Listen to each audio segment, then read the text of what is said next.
Hi, this is Christian of the Kipper System.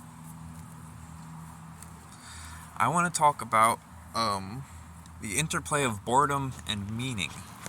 I want to talk about the how I'm just going to talk about it. So meaning, right?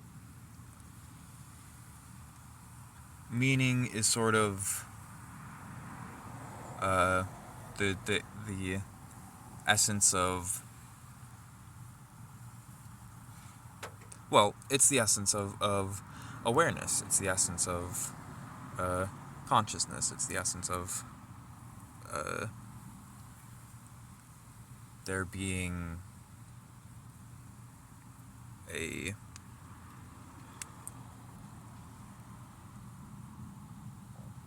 feeling or understanding of any sort. Um,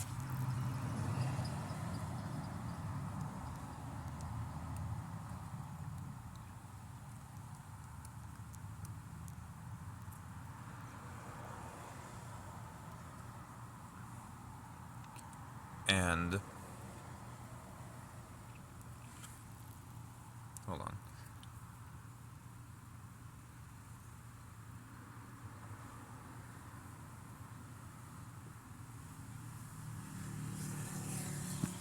So meaning uh,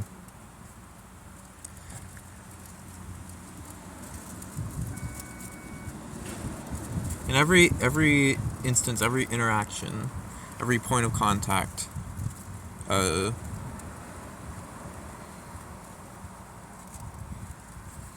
no, that's not it. No.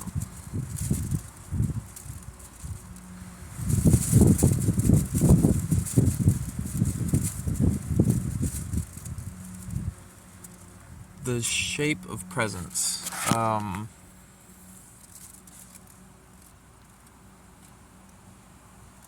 All of the ways that energy affects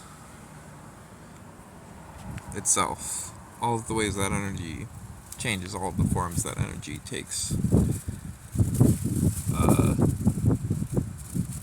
there is an understanding within them. There are infinite sort of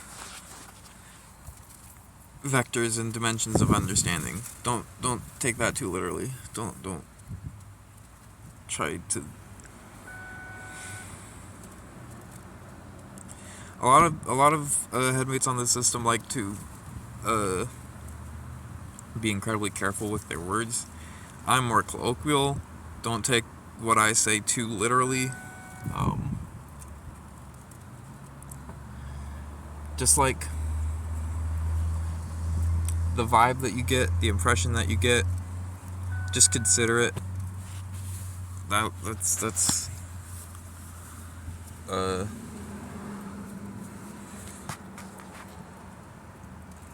all you really need in terms of understanding. You can take or leave whatever you want, but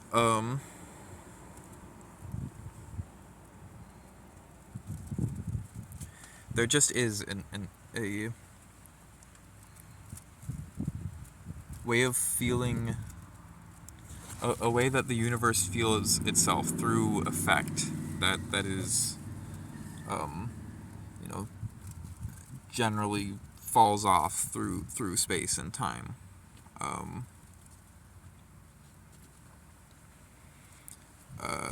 the further apart in space and time between uh, uh, two things, the more subtly they will uh, feel each other's presence.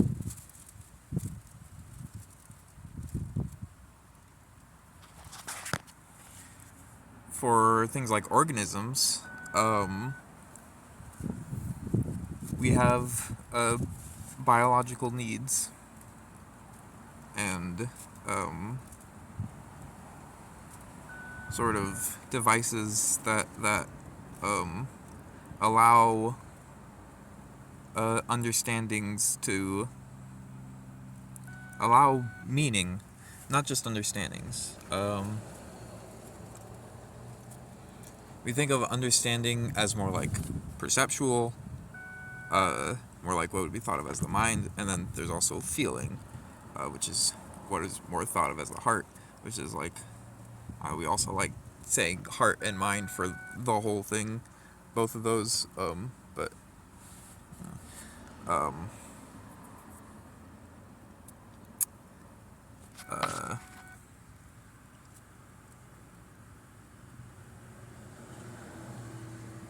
fuck, what was it? Um, Meaning, right? What about it? Where was I? Oh, I got this one. I don't need to cut. I don't need to edit.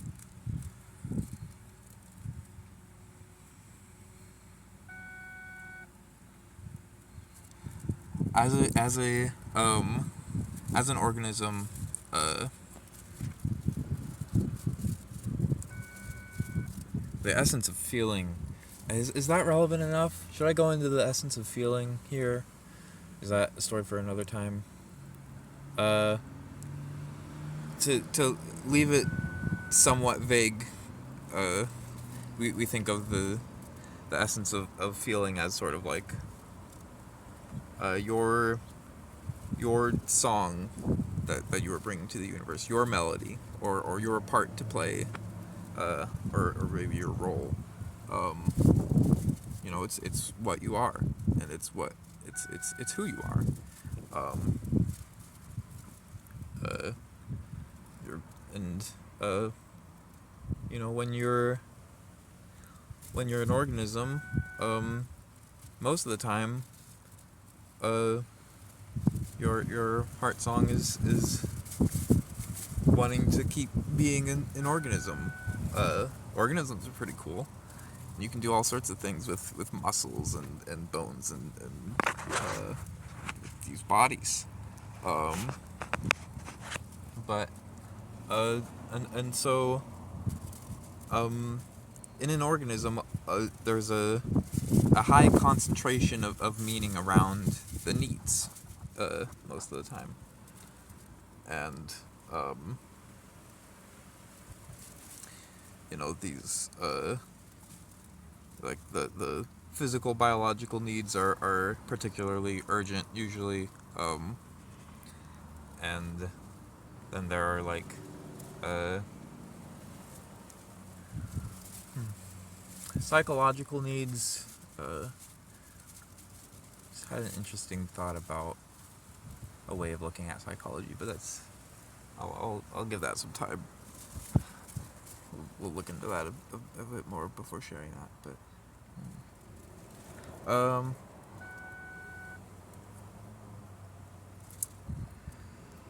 so meaning.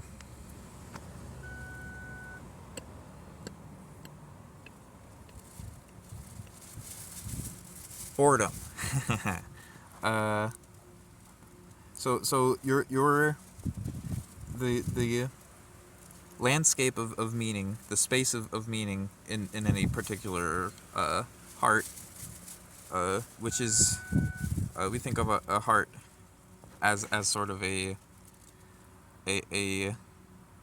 place, a being, a body which is strongly connected in some way, strongly integrated.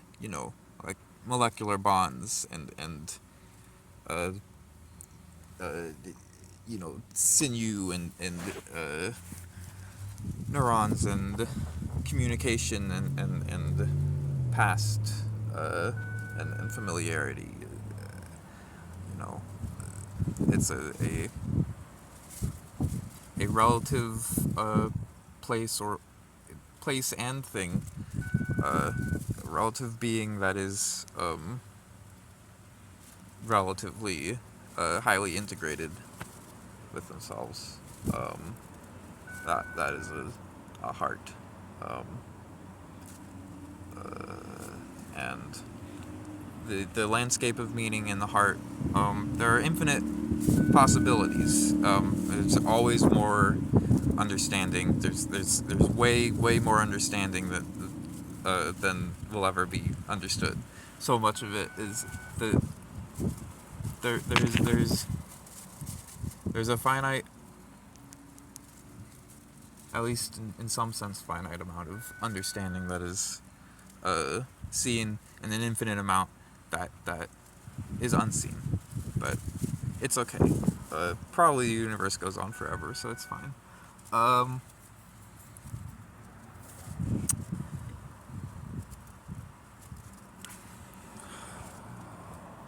so your landscape of meaning, it's shaped a certain way. There's no way to have a correct inner world. There's no way to have a correct or complete inner landscape of meaning.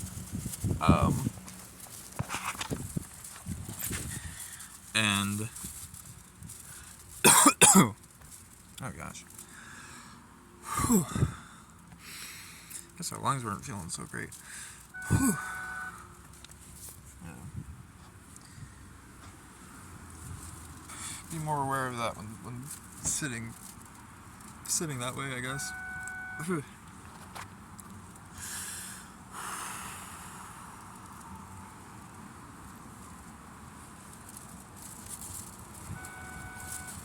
Just take some time, a little bit, but everything will be just fine, and everything will be alright. Just take some time.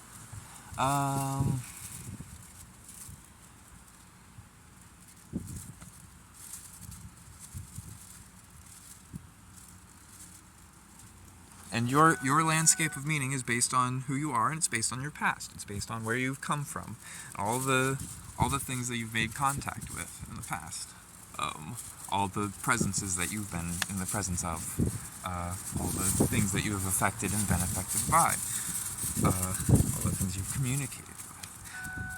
Those all come together to make your current landscape of meaning, and don't think of it as something that you made on your own that's completely self-contained, because that's not the case. It's something that is made with absolutely everything around. It's all messy and squishy and blurry, and you also have meaning carried over from when you weren't in the body that you're in right now. Past lives, that probably makes sense to us. I don't know. I feel fine enough saying that's probably true, because, well, meaning has substance. That's something that we know. That's something that we've felt, and if physical energy cannot be created or destroyed, why not meaning? So that meaning, when it still feels tied to something, it comes back to being some kind of an organism that can maybe scratch that itch. But maybe it comes back as not something not biological, because it's not just biology that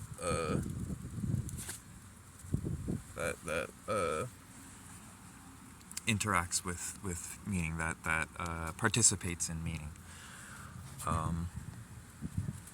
So boredom. What is boredom? Boredom is, you're looking at it. You've got to. It's maybe okay. A quick detour to talk about experience, because I think experience has to do with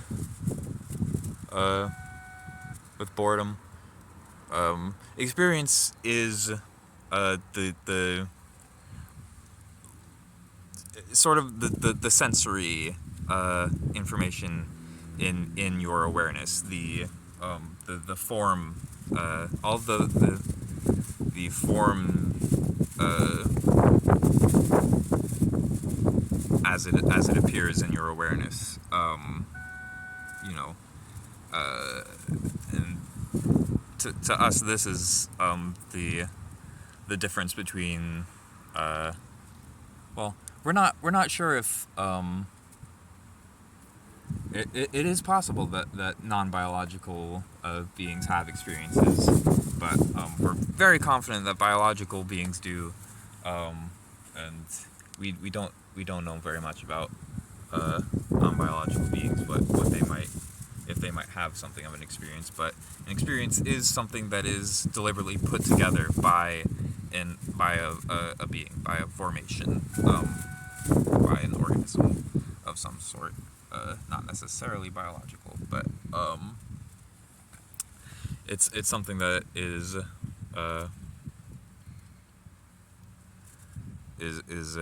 it has systems of information set up, like eyes and ears and things, to give different kinds of information and put them together, and they show up within the awareness, which holds meaning, which does not necessarily come in a form, and is not necessarily integrated in this system of information processing. Much of meaning is something more universal.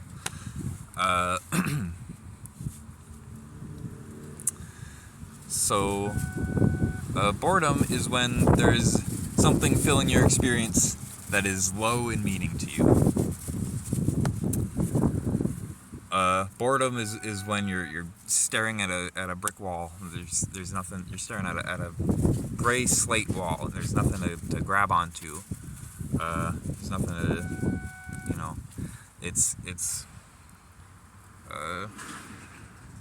it's when, by low meaning, it really is more like the change in meaning, like acceleration, because when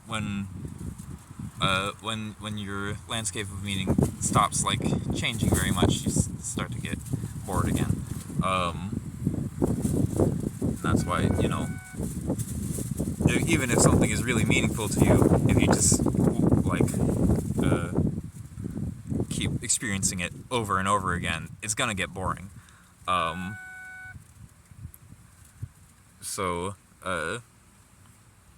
But boredom, most humans, at least in the cultures we're familiar with, tend to just sort of reactively avoid boredom. If they're bored, that's a problem, and they need to fix it. And they're not with the boredom. They notice the boredom, and then they're with, okay, how do I fix it? But boredom can actually make your life of meaning much, much richer. And here's how.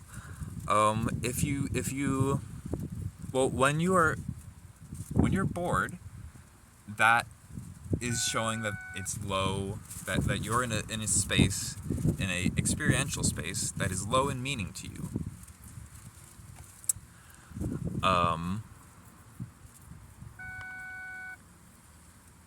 But that's an opportunity. That means that there's lots to learn there. And that also means that it is a unfamiliar perspective. And perspective is incredibly valuable, incredibly vital to understanding, to growing, deepening, fleshing out understanding. And understanding feeds into meaning a lot. Understanding has a lot to do with it's. I mean, the way we think of it, understanding is one half of meaning. The other half is feeling. So when you're bored, that means that you're looking at,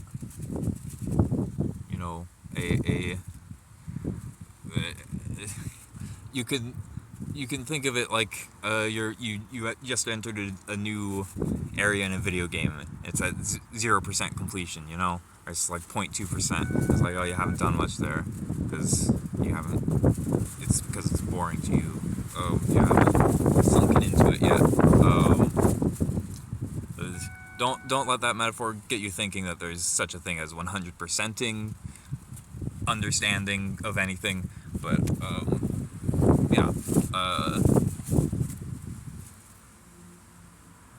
So when you're bored,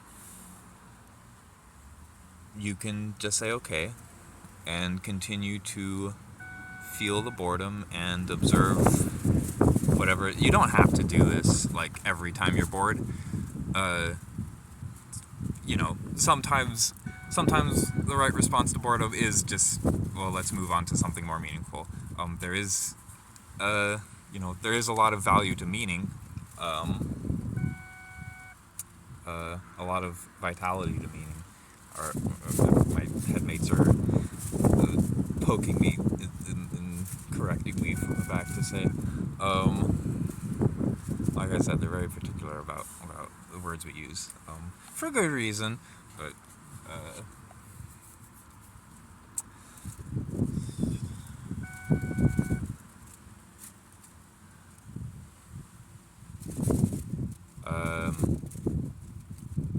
and the so as you stay with the boredom and the thing, the observation, you will realizations will come. They'll come instantly as you observe the thing, but as you continue to observe the same thing and sink into that space of boredom, the nature of the realizations that come will start to change. They'll start to become broader, more connected, more meaningful, just as you observe this and feel its presence and start to notice all sorts of things about it. And realizations come bit by bit, you know, in every moment as you observe, and eventually that boredom transforms into meaning, and that is a meaningful space to you now. You've had enough realizations, and of course it's not a binary thing. There's a spectrum from boredom to meaning, but you know, as you observe the thing that is boring you, it becomes more meaningful to you. And this can not only teach you about that thing, but illuminating that space of understanding will help you to have a different perspective and also more points of comparison to understand everything else, everything and anything else in your life.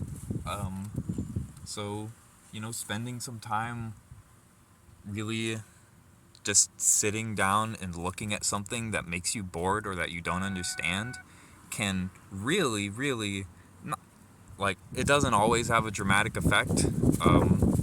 Like, if you stick with something long enough, I guess it would. But you don't need to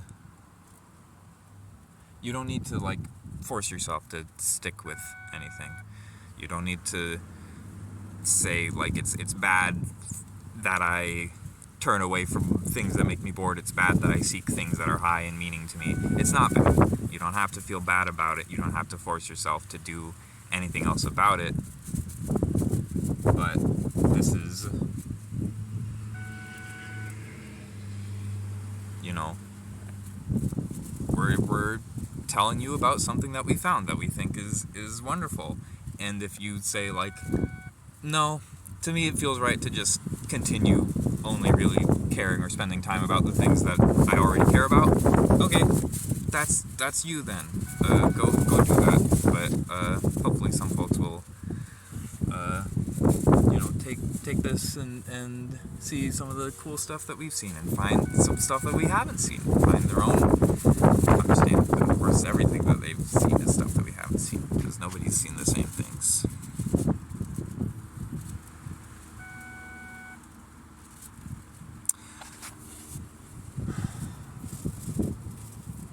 So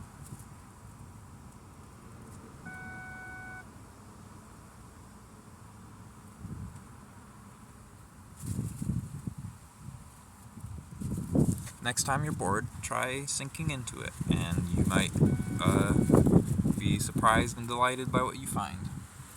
And you might not, but you know you'll learn something that way too.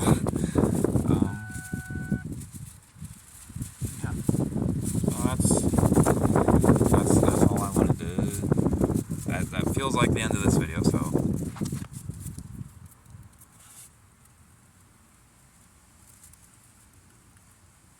Take care, be well, may you ever grow in understanding and connect more deeply with meaning. Something like that. We'll work on it.